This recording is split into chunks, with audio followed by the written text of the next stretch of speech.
Hello students, welcome to my YouTube channel Anant Mathematics. Today we will discuss about exercise number 1.3. It's sum number 10th. Okay students, तो sum number 10th की statement है हमारे पास.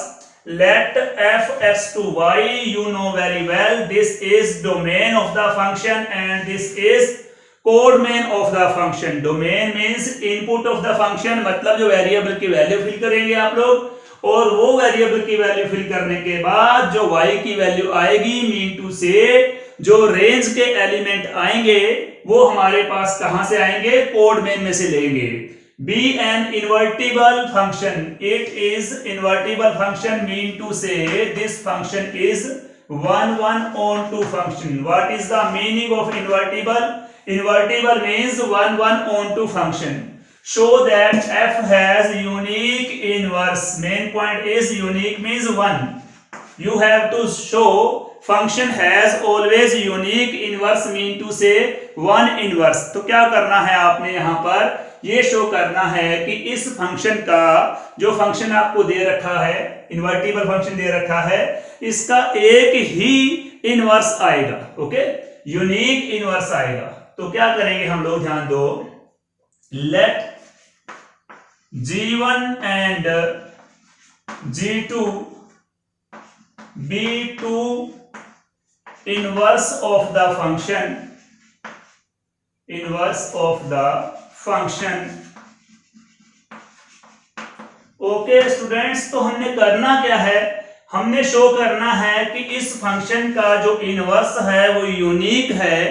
तो हम लोगों ने क्या किया, यूनिक नहीं माना, हमने ये मान लिया कि इसका जो इनवर्स है एक से ज्यादा है, मतलब हमने g1 और g2 को इसके इनवर्स मान लिए. Okay, now f x to y is invertible function. ये तो आपको दे रखा है कि ये हमारे पास इन्वर्टिबल फंक्शन है. Invertible means 1 1 on 2 function. Okay students, तो हमें दे रखा है x to y जो फंक्शन है वो इन्वर्टिबल है, मीन टू से ये इनवर्स के लिए एग्जिस्ट करेगा, इसका इनवर्स आएगा. और आप अच्छी तरह से जानते हैं कि किसी फंक्शन का इनवर्स और वो फंक्शन जो होते हैं वो आइडेंटिटी फॉर्म में आते हैं जब हम उसका कॉम्पोजिशन निकालते हैं. मान लो f फंक्शन है, इसका इनवर्स f इनवर्स है, इनकी कंपोजिशन, इनका कॉम्बिनेशन करते हैं तो क्या आएगा, ये हमारे पास आइडेंटिटी फंक्शन आएगा. राइट, इसको अगर रिवर्स ऑर्डर में लिखते हैं, f inverse of f equal to i, ये भी i के इक्वल आएगा. तो अब यहां पर हमारे पास क्या है, फंक्शन है, फंक्शन ये इन्वर्टिबल है, और इस फंक्शन का g1 क्या है, g1 और g2 दोनों ही इसके क्या हैं, इनवर्स मानकर चल रहे हैं. मतलब फंक्शन f और g1 का जो कॉम्बिनेशन बनेगा, जो कंपोजिशन बनेगी, वो किसके इक्वल आएगी, आइडेंटिटी फंक्शन के इक्वल आएगी. ध्यान रखना, यहां पर मैंने f राइट किया है और साथ में f का इनवर्स. ठीक है, f इनवर्स को यहां पर मैंने g1 राइट किया है. ओके, क्योंकि मैंने दो इनवर्स लिए हैं, डबल इनवर्स लिया है. ठीक है, एक इनवर्स इसका f का g1 लिया है, सेकंड इनवर्स मैंने g2 लिया है. तो f और g1 का जो कंपोजिशन आएगा अकॉर्डिंग टू दिस रूल, वो हमारे पास आइडेंटिटी फंक्शन होगा. ओके, और it implies f of g1, हाँ जी, f of g1 x equal to क्या हो जाएगा, ये क्या बोला मैंने, i के इक्वल आएगा, आइडेंटिटी आएगा function. Okay, and f of g2x, ये भी हमारे पास आइडेंटिटी फंक्शन आएगा. और ये हमारे पास क्या है, ध्यान देना, ये x हमारे पास क्या है, एक पॉइंट और ध्यान दो, इसमें हमारे पास ये क्या था, डोमेन था, ये हमारे पास क्या था, कोड मेन था. जब हम f का इनवर्स निकालेंगे, तो मैंने कई वीडियो में ये बोला है कि जब f का इनवर्स निकालेंगे तो ये डोमेन हो जाएगा, ये कोड मेन हो जाएगा. ओके, तो अगर ये डोमेन है तो यहां पर y आएगा. ठीक है, क्योंकि f ऑफ g1 का डोमेन बनेगा, यही बनेगा हमारे पास जो y. ठीक है, तो यहां पर y हो जाएगा, यहां पर भी y आएगा, सेम यहां पर y होना चाहिए. ठीक है, ये ध्यान रखना है आपने. तो अब ये देखिए ध्यान से, ये स्टेप आपने कंप्लीट किया है। F x to y invertible function था, g1 और g2 हमारे पास इसके इनवर्स लिए हैं, तो f और g1 का कॉम्बिनेशन क्या बनेगा, ये आइडेंटिटी फंक्शन बनेगा, और f और g2 का कॉम्बिनेशन भी आइडेंटिटी फंक्शन बनेगा। क्यों? क्योंकि ये दोनों ही इसके इनवर्स मानकर हम चल रहे हैं। इट मींस ये दोनों आपस में क्या है, इक्वल हैं। तो ये क्या आ जाएगा, f of g1 y equal to क्या हो जाएगा, f of g2y। Okay, this can be written as f of g1y। इसको आप इस तरह भी राइट कर सकते हो, ठीक है, और इसे क्या राइट कर सकते हो, f of g2y। Okay students, समझ आ रही होगी, ठीक है। f ऑफ g है, इसको हम राइट कर सकते हैं f ऑफ g, ठीक है, इस फॉर्म में। अब आप देखें, f से f कैंसिल कर सकते हैं, कंपेयर कर सकते हैं, ठीक है, ऐसे कर सकते हैं। f से f अगर कैंसिल होता है तो हमारे पास क्या आ गया, g1y इक्वल टू ये बन गया g2y। Okay, what is the meaning of this, meaning of this is g1 equal to g2, ठीक है। हमने क्या माना था कि g1 और g2 इस फंक्शन के डबल इनवर्स हैं, लेकिन हमारे पास जो लास्ट में रिजल्ट आया g1 और g2 ये तो इक्वल आया। इक्वल का मतलब क्या हुआ, ये तो सिंगल इनवर्स हो गया, ठीक है। तो यही तो हमने प्रूव करना है कि इस फंक्शन का यूनिक इनवर्स है, सिंगल इनवर्स है, वन इनवर्स है। ओके, तो g1 और g2 इक्वल होने की वजह से हम ये कहेंगे कि इनका जो f का जो इनवर्स है वो तो एक ही है, डबल तो है नहीं, ठीक है। तो क्या राइट करेंगे यहां पर लास्ट में, clearly f has unique inverse. Okay students, तो ये था sum number 10th, very simple sum. क्या प्रूव करना था, हमें f इन्वर्टिबल दे रखा है, 1 1 ऑन 2 दे रखा है, आपने शो करना था कि f का इनवर्स है वो यूनिक है, यानी इसका एक ही इनवर्स आएगा। हमने डबल इनवर्स लिया है, डबल इनवर्स लेकर हमने f ऑफ g1 और f ऑफ g2 को इक्वल रखा है। इक्वल क्यों रखा है, क्योंकि हमें मालूम है किसी फंक्शन और उसके इनवर्स का जो कंपोजिशन बनता है, जो कॉम्बिनेशन बनता है, वो हमेशा आर्बिट्री फंक्शन बनता है। क्योंकि अगर g1 इनवर्स है तो f और g1 का कॉम्बिनेशन i के इक्वल आएगा, और g2 भी इनवर्स है तो इन दोनों का कॉम्बिनेशन कंपोजिशन i के इक्वल आएगा। तो इसलिए हमारे पास f of g1 equal to f of g2 था।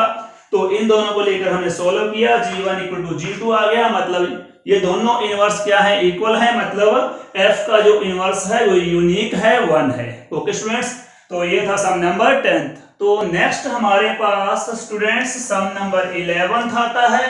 कंसीडर फंक्शन, फंक्शन है ये इसका डोमेन है, 1 2 3 एलिमेंट्स हैं डोमेन के, और ये इसमें कोड मेन है जिसके एलिमेंट्स हैं a b c, given by f1 equal to a। मतलब क्या है, अगर डोमेन की वैल्यू 1 है तो हमारे पास रेंज क्या है, a है।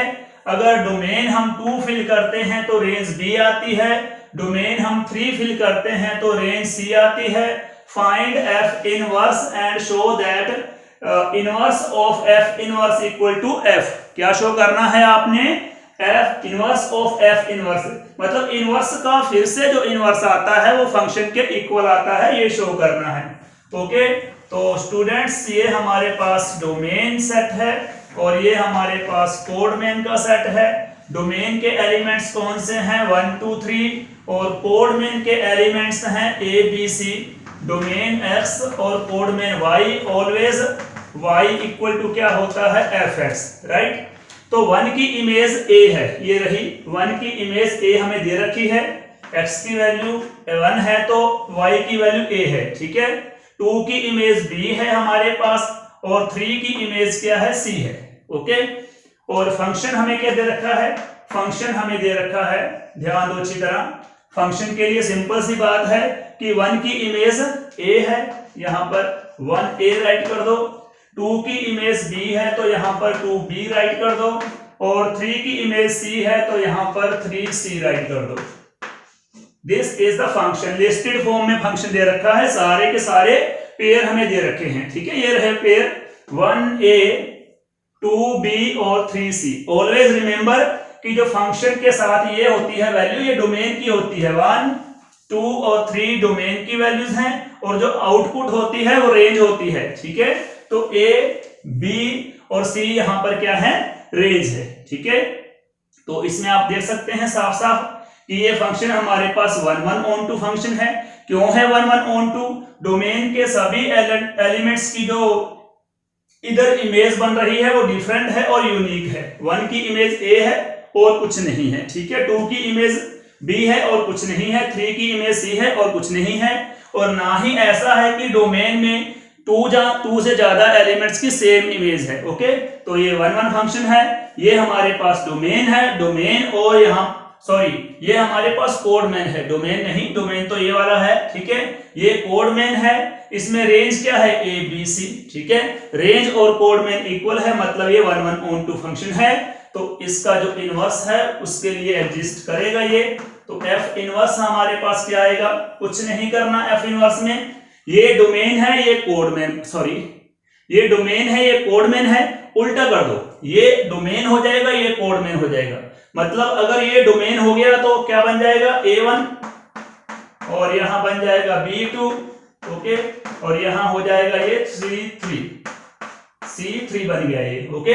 तो ये F इनवर्स आ गया, ध्यान दो, 1A A1 2B B2 3C C3 बन जाएगा ये, ओके। मतलब क्या है, जब आप इनवर्स फाइंड करेंगे, जो हमारे पास डोमेन है उसे कोडमैन कंसीडर करेंगे, और जो कोडमैन है उसको डोमेन कंसीडर करेंगे। तो ये एफ इनवर्स है। इसके बाद आपने एफ इनवर्स का भी इनवर्स फाइंड करना है, ठीक है।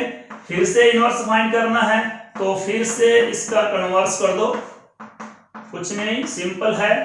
एफ इनवर्स आपके पास क्या है, ये वाला एफ इनवर्स है, ठीक है। इसमें चेंज कर दो, x को y में, y को x में, तो क्या बन जाएगा, ये 1a हो जाएगा, यहां पर क्या हो जाएगा 2b, और यहां पर ये हो जाएगा C3, ओके।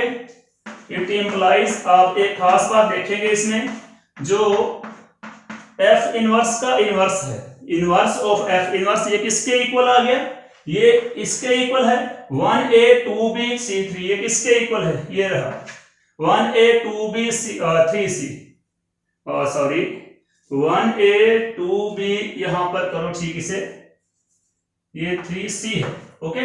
C3 का 3c बनेगा ये, ठीक है। तो ये क्या है, f के इक्वल आ गया, ये रहा f के इक्वल, ओके। तो पहले आपने इनवर्स फाइंड किया है, उसके बाद इनवर्स का भी इनवर्स फाइंड किया है, ठीक है। और जो इनवर्स का इनवर्स है वो फंक्शन के इक्वल आ रहा है, ठीक है, वापिस यानी फंक्शन के इक्वल आ गया। तो ये प्रॉपर्टी भी बन जाएगी, inverse of inverse a function, ठीक है। किसी फंक्शन का जो इनवर्स होता है, ठीक है, उसका भी इनवर्स जो बनेगा वो फंक्शन के इक्वल बनेगा। Inverse of a function is always equal to the function, okay students. तो सिंपल सी ये प्रॉब्लम थी, ठीक है, जिसे मैंने यहां पर हाईलाइट कर दिया है, ठीक है। यहां पर एफ इनवर्स फाइंड करना था, फिर उसका फिर से इनवर्स फाइंड करना था, जो कि एफ के इक्वल आएगा, ओके। तो ये था क्वेश्चन नंबर 11 स्टूडेंट्स। यस, तो स्टूडेंट्स हमारे पास नेक्स्ट सम है, सम नंबर 12।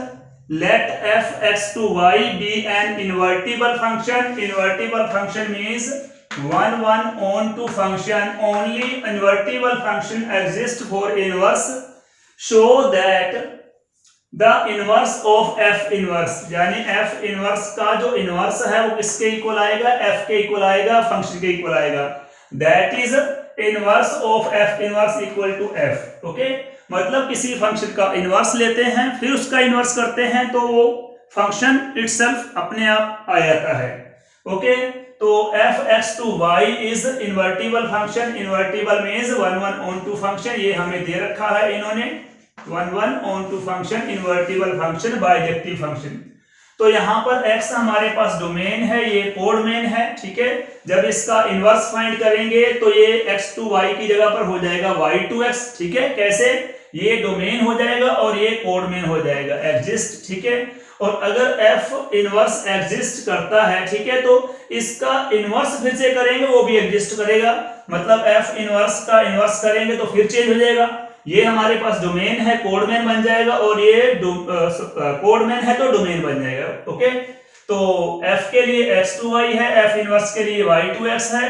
फिर से अगर इसका इनवर्स करते हैं तो x2y हमारे पास एग्जिस्ट करेगा। ये डोमेन है, ये कोडमेन है। इस केस में आपको मालूम है fx इक्वल टू y होता है कब, जब हमारे पास x की वैल्यू f इनवर्स y होती है। ओके, तो x equal to f inverse y आ गया हमारे पास। फिर से इसका इनवर्स करो, अगर फिर से इनवर्स करते हैं तो f इनवर्स का इनवर्स, ठीक है, उसके लिए डोमेन हमारे पास क्या है, डोमेन हमारे पास ये रहा x है, तो यहाँ पर फिर y नहीं आएगा, यहाँ पर x आएगा। Okay, that is equal to x, ठीक है, ये x के इक्वल है जिसे मैंने fx राइट किया है। क्यों राइट किया है fx, ठीक है, देखिए ध्यान से, ये रहा x। जब डोमेन हमारे पास x है तो फंक्शन किसके इक्वल आएगा, जब हम f इनवर्स का फिर से इनवर्स करेंगे तो एक नया फंक्शन आएगा, वो नया फंक्शन डिपेंड करता है इस पर, ठीक है। ये हमारे पास डोमेन है, इक्वल टू हमारे पास है डोमेन x आ रहा है, ठीक है, ध्यान देना। f इनवर्स y है, इसका मैंने फिर से इनवर्स किया, ठीक है। तो फिर से इनवर्स करने के बाद y चेंज हुआ x में। क्यों चेंज हुआ y x में, जब हम f इनवर्स का इनवर्स करते हैं तो डोमेन चेंज हो रहा है। f इनवर्स में डोमेन y है तो इसमें x डोमेन है, तो y x में चेंज हो जाएगा। इक्वल टू हमारे पास x है, ठीक है, x कब है, जब हमारे पास फंक्शन fx है, तो इसलिए यहाँ पर मैंने जो न्यू फंक्शन आएगा f इनवर्स का इनवर्स करने के बाद जो नया फंक्शन आएगा उसे मैंने fx इसीलिए लिखा है क्योंकि यहाँ पर मेरे पास x था, डोमेन था, राइट। अब ये देखिए कंपेयर करेंगे तो x से x कैंसिल हो जाएगा, क्या बच जाएगा मेरे पास, inverse of f equal to f, ठीक है। यही हमने प्रूव करना था कि किसी फंक्शन के इनवर्स का फिर से इनवर्स फाइंड करते हैं तो वो हमारे पास फंक्शन के इक्वल आ जाता है, ठीक है। तो बहुत ही सिंपल सा सम था ये, ठीक है स्टूडेंट्स, मोस्ट इंपोर्टेंट सम है, इसे आप कवर करेंगे। ये था सम नंबर 12। यस स्टूडेंट्स, तो नेक्स्ट हमारे पास है sum number 13। If f r to r, यहाँ पर f राइट करेंगे, ठीक है, फंक्शन है ये हमारे पास। If function r to r, ये r है डोमेन के लिए, ये कोडमेन के लिए, given by fx equal to function हमारे पास क्या है, 3 minus x cube whole power, इस पूरे की पावर 1/3 है। देन f ऑफ f, यानी कि f का और f का कंपोजिशन कॉम्बिनेशन क्या रहेगा, इज x रेज टू 1/3 होगा, जहां x क्यूब होगा, जहां x होगा, जहां 3 माइनस एक्स क्यूब होगा। इन चारों में से कौन सा आंसर होगा, ठीक है, ये डिसाइड करना है हम लोगों ने। तो इसके लिए हम करेंगे क्या, जस्ट आप f ऑफ fx फाइंड करेंगे, ठीक है। तो f ऑफ fx क्या होगा, f ऑफ fx आ जाएगा, राइट। यहां पर हम f वैसे का वैसे ही रखेंगे 3। ये जो हमारे पास fx है इसकी वैल्यू क्या है, इसकी वैल्यू है 3 माइनस एक्स क्यूब और पावर 1/3। ओके, तो ऑल ओवर कह सकते हैं कि ये f ऑफ fx था, fx की वैल्यू ये है। अब हमारे पास fx, यानी कि इसकी वैल्यू फिल कर दी, ये अपने पास fx है हमारे पास, ठीक है। तो fx, ये f है, इस पूरे को हम कंसीडर करेंगे, मानकर चलेंगे कि ये क्या है, 3 minus x cube whole power 1/3। ये क्या चीज है, ये x की वैल्यू है, ठीक है। तो fx, ठीक है, fx में x की वैल्यू भरो। fx हमारे पास क्या है, ध्यान दो, 3 माइनस एक्स क्यूब है ना, एक्स क्यूब है, तो एक्स क्यूब करने से पहले, चलो एक्स क्यूब कर देता हूं मैं, ये मैंने एक्स क्यूब कर दिया, ठीक है। और ऊपर क्या है, होल पावर 1/3 है, इसकी होल पावर भी कर दी 1/3।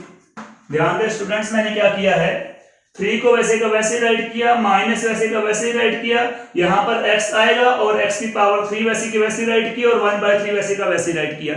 अब यहाँ पर x की वैल्यू लिखो, x की वैल्यू क्या है, ये सारी x की वैल्यू है, ठीक है, इसे यहाँ पर राइट कर दो, 3 माइनस एक्स क्यूब और इसकी पावर क्या है 1/3। ओके, तो ये थी x की वैल्यू जो मैंने फिल कर दी है।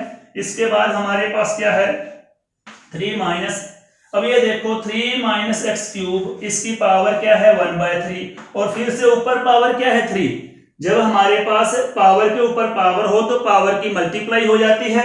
1/3 को 3 से मल्टीप्लाई करें, 1/3 मल्टीप्लाई 3, तो 3 से 3 कैंसिल हो जाएगा।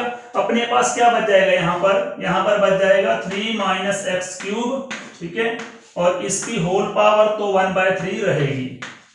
ओके स्टूडेंट्स, इस स्टेप में मैंने क्या किया, 3 को 3 राइट किया, माइनस है तो माइनस था पहले भी, 3 minus x cube, 3 minus x cube, इसकी पावर 1/3 थी, फिर से पावर 3 थी। ओके, तो इनकी मल्टीप्लाई थी कि मैंने पावर रिमूव कर दी, पावर को डिलीट कर दिया। ओके, तो ये अब मेरे पास क्या है 3, इसके बाहर इस फंक्शन के बाहर साइन कौन सा है, माइनस का है, तो साइन चेंज कर दो, माइनस का 3 हो जाएगा प्लस का x क्यूब हो जाएगा, पावर सेम रहेगी 1/3, 3 से 3 कैंसिल करते हैं तो हमारे पास x की पावर क्या है 3, मल्टीप्लाई में पावर ऊपर 1/3 है। आपको मालूम है पावर के ऊपर पावर है तो हम लोग इन पावर्स की मल्टीप्लाई करते हैं, तो आंसर अपने पास आ रहा है x कहां पर है c में, तो आंसर अपना क्या हुआ c आंसर हुआ। ठीक है, जो हमारे पास आंसर c है ये राइट आंसर है। ओके, तो बड़ा ही सिंपल सा सम है स्टूडेंट्स। ठीक है, जस्ट आपने f ऑफ fx निकालना है, fx की वैल्यू फिल करो, फिर से fx है, x की वैल्यू ये है, ये x की वैल्यू यहां फिल कर देंगे, बस उसके बाद कैलकुलेशन है हल्की सी, आपके पास इसका आंसर x आ जाएगा। ओके स्टूडेंट्स, तो ये था सम नंबर 13। ओके स्टूडेंट्स, तो नेक्स्ट हमारे पास आता है last sum of this exercise, sum number 14। Most important sum है ये, fr minus minus 4/3। What is the meaning of this? This is the meaning, we have domain of the function, जो function है इसका domain है हमारे पास r minus 4/3। It means minus 4/3 will be rejected। इसको छोड़कर मतलब ऑल रियल वैल्यूज आप as a domain लेंगे, यानी कि x की वैल्यूज क्या है, इनपुट क्या है, इनपुट है all real values except minus 4/3 to r। ठीक है, ये r किसके लिए है, कोडमेन के लिए, ये डोमेन है तो ये कोडमेन है, डोमेन में minus 4/3 नहीं है। Be a function defined as fx equal to, हाँ जी fx की वैल्यू क्या है 4x by 3x plus 4। The inverse of f is the mapping. Mapping का मीनिंग वही है जो फंक्शन का मीनिंग है। ठीक है, तो पहले मैपिंग कौन सी है, मान लो सपोज कि ये a है, ये सेट a है और ये सेट b है, मैपिंग कौन सी है a टू b। जब इसका इनवर्स फाइंड करेंगे तो b टू a हो जाएगा। ओके, तो ध्यान देना मैपिंग g, यानी कि इसके इनवर्स को आपने f के इनवर्स को शो करना है g से, रेंज ऑफ f। ठीक है, क्या है यहाँ पर रेंज ऑफ f है जो हमारे पास वो डोमेन है, और कोडमेन हमारे पास क्या होगा, ये वाला डोमेन कोडमेन हो जाएगा। ठीक है, तो मतलब सिंपल सा है, यहाँ पर ये r रियल नंबर्स क्या है, कोडमेन है, कोडमेन। ठीक है, हमारे पास है, उसको यहां पर राइट करना था लेकिन यहां पर कर दिया इन्होंने रेंज से राइट। इसका मतलब है कि इस फंक्शन में रेंज और कोडमेन इक्वल हैं, तभी ऐसा किया है। अगर ये इक्वल हैं और इसको कंसीडर किया है कोडमेन, ठीक है, तो इसका मतलब है ये 1/1 फंक्शन है। दोबारा सुनो, ये हमारे पास डोमेन था, ये कोडमेन था, और जो इसका इनवर्स है उसमें इसको आगे राइट करना था यहां पर, लेकिन इन्होंने सीधा इसकी रेंज राइट कर दी और ये डोमेन का बना दिया कोडमेन। ठीक है, मतलब जो इसमें डोमेन है वो इसमें कोडमेन हो गया, और जो इसमें कोडमेन है वो इसमें डोमेन हो गया। ठीक है, ये वाला राइट। तो इट मींस रेंज और कोडमेन इक्वल है, यानी रेंज क्या है फंक्शन की, ऑल रियल वैल्यूज। ठीक है, तो यहाँ पर ये फंक्शन इन्वर्टिबल है, बाकी आपको शो करने की जरूरत नहीं है इन्वर्टिबल यहाँ पर। ठीक है, यस आपने इनवर्स ऑफ f फाइंड करना है, जिसको कि g से आपने शो करना है। ओके, तो सिंपल सा फार्मूला है इसका इनवर्स फाइंड करने का, let fx equal to y। fx की वैल्यू हमारे पास क्या है 4x by 3x plus 4 equal to y by 1, cross multiply क्या हो जाएगा हमारे पास, ये 3xy plus 4y equal to 4x। Okay, 4x को इस साइड पे ले आओ तो क्या हो जाएगा 3xy minus 4x equal to -4y। Okay, plus का 4y इस साइड पे माइनस का हो जाएगा, x कॉमन निकाल लो तो क्या हो जाएगा 3y minus 4 equal to -4y। तो x की वैल्यू हमारे पास क्या आ जाएगी -4y bye 3y minus 4। Okay, तो ये आपको मालूम है कि fx इक्वल टू अगर y है, ठीक है, तो x की वैल्यू हमारे पास क्या आएगी f inverse y। Okay students, ठीक है, तो हमारे पास ध्यान दो। ओके, तो fx इक्वल टू अगर y है तो x की वैल्यू f इनवर्स y हो जाएगी, यहां पर राइट कर सकते हैं fx इक्वल टू y है, it implies x equal to f inverse y। Right, तो अब हमारे पास जो x है ये किसके इक्वल है, ये f इनवर्स y के इक्वल है। राइट, यहां पर कर दो f inverse y equal to क्या आएगा, इक्वल टू ये रहा, क्या है ये, -4y बाय में क्या है 3y -4। Okay, this is the answer. ये हमारे पास क्या है, ये हमारे पास इसका इनवर्स है और इनवर्स को इन्होंने शो किया है g से, तो यहां पर क्या राइट करेंगे, gy। ओके, तो अगर यहां पर y है आंसर में तो y कर दो, अदरवाइज वेरिएबल x हो जाएगा। अब ये देखो कि gy equal to -4y bye 3y -4 आएगा, लेकिन न्यूमरेटर में कहीं माइनस है, नहीं है, कहीं भी माइनस नहीं है। ठीक है, तो आंसर आपका कहां पर है, फिर साइन चेंज करो न्यूमरेटर के, क्या हो जाएगा ये 4y बाय माइनस का 4 है प्लस का 4 हो गया, प्लस का 3y ये हो जाएगा माइनस का 3y। अब ये देखो कहीं gy है, यस ये रहा, सेकंड आंसर है हमारा। ठीक है, 4y by 4 minus 3y, 4y by 4 minus 3y। Okay, तो ये था हमारे पास फंक्शन f का इनवर्स हमने फाइंड किया है। तो इसके इनवर्स को यहाँ पर मेंशन किया है हमने g से, ठीक है, इसलिए यहाँ पर gy राइट किया है।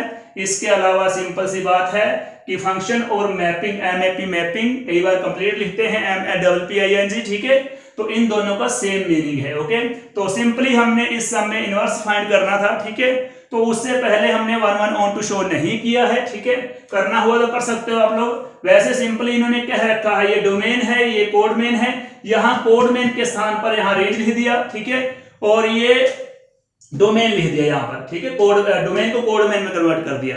तो इससे ये सिंपली पता चलता है कि ये हमारे पास ऑलरेडी 1 ऑन टू फंक्शन है। ओके स्टूडेंट्स, तो मोस्ट एक्सपेक्टेड सम है। ठीक है, इजी है लेकिन इंपॉर्टेंट सम है, इसे आप ध्यान से करेंगे स्टूडेंट्स। इसी के साथ हमारी एक्सरसाइज 1.3 कंप्लीट होती है। ठीक है, और ये भी कह सकते हैं एज CBSE बोर्ड के रूल के अकॉर्डिंग हमारा जो फर्स्ट चैप्टर है वो कंप्लीट होता है। ठीक है, क्योंकि इसके बाद के जो टॉपिक हैं, ठीक है, वो अब सिलेबस में नहीं है।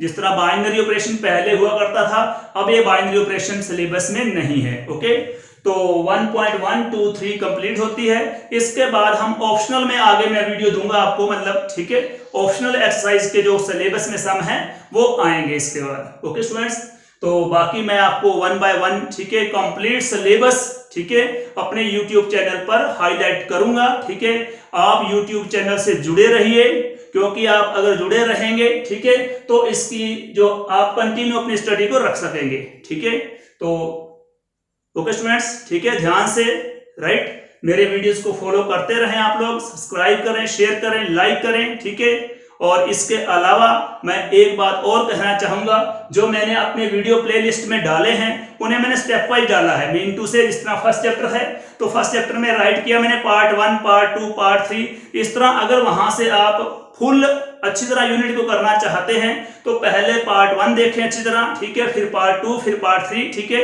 जब 1 बाय 1 आप वीडियो को वॉच करेंगे तो फुल सिलेबस आपका क्लियर हो जाएगा विद प्रॉब्लम। ठीक है, तो students, okay, all the best, thank you so much.